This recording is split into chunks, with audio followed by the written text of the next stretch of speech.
I'm Jerry Gebhart. In 1973, I was a postdoctoral fellow at the University of Montreal working with Herbert Jasper. And I had at that time, of course, the opportunity to have met Ron Melzack. And I was interested in pain and studying pain by recording from neurons in the primate thalamus. We had a visitor to the lab, and it turned out to be Denise Alpessard, who was on her way back to France after having been in Issaquah for the foundational meeting of the IASP that had been organized by John Bonica. I certainly was interested, but not a participant in that meeting. But I was more enthusiastic having had met her and discussed what they were doing back at Issaquah, and I was looking forward to the development of this organization that they were talking about. So I followed the development of the organization in 1974 or so, when I had started as an assistant professor at the University of Iowa. I joined when I could, and since that time I have been enormously grateful for the support and the opportunities that have been provided to me through the IASP. I think the IASP, in terms of what it meant most to me in the early years, it provided an opportunity for me to meet and talk with the people whose papers I have read.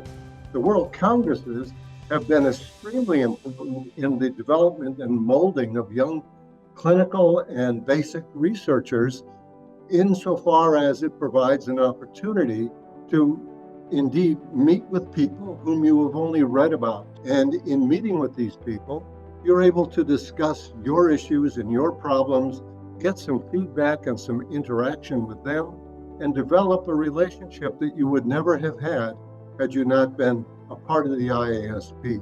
There are many, many instances that I can recall where having met somebody led later to an interaction that became a collaboration or became an opportunity to send a student to Europe to study in somebody's lab.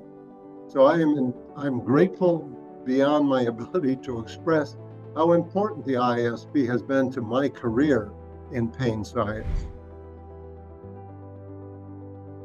As I look back at my early years as a president of the IASP in 2006 to 2012, that was a pivotal time in the development of the IASP. We had, up until that time, been having triennial meetings. And following the triennial meeting in Adelaide, we were being pressured by other pain societies who were meeting more frequently. And we then, at that point, converted ourselves to a biennial meeting.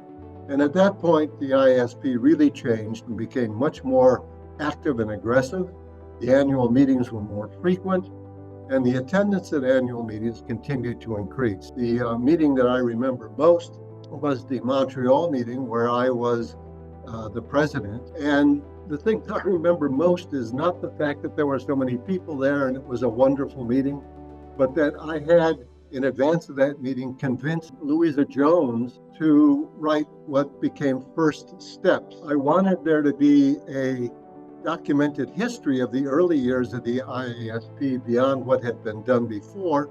And Louisa Jones was the person who, of course, worked most closely with John Bonica and other members of the IASP to prepare the meetings and to be executive director and all of the things that were required of her. She knew everybody and she knew everything. I approached her about writing First Step, and part of my arrangement with her and the agreement that got her to agree to do this was because I told her she could come to the meeting in Montreal after First Steps had been printed, and I would set her up at an exhibit booth in the exhibit hall and meet with the individuals who wanted to see her again and talk with her again, and she could sign her book, and she had a delightful time doing that. It's probably something I'm happiest about in terms of my presidency. It was just a great experience. I still value what the IASP can provide and have been happy to have been a part of the development and the growth over the number of years. And now it's just a total powerhouse among pain societies. It provides much, much more than just a journal and just a biennial meeting. There are all kinds of opportunities that are now available that weren't available in the 90s or in the beginning of this century, that are available to young people and to members across the world. The IASP has done a wonderful job helping individuals develop skills, meet individuals, and become active members in a world that would be much, much different if there wasn't an international association for the study of pain. Well, looking forward with respect to the future of the IASP, I would hope over the next 50 years, it increases its influence worldwide with respect to how pain is managed and how pain is viewed. There are huge societal and cultural differences among individuals with how pain is viewed.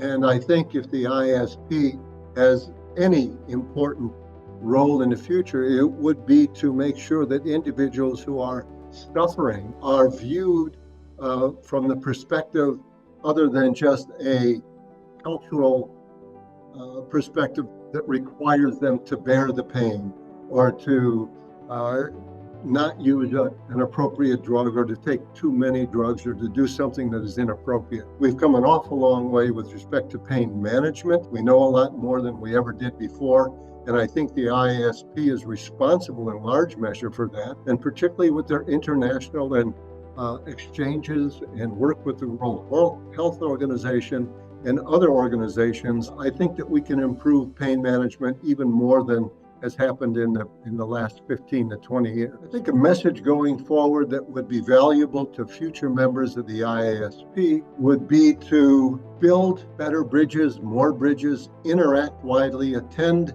national and international meetings, become an active member of the IASP so that you can influence the direction of pain research, the direction of pain management, and you can influence the growth of the IASP.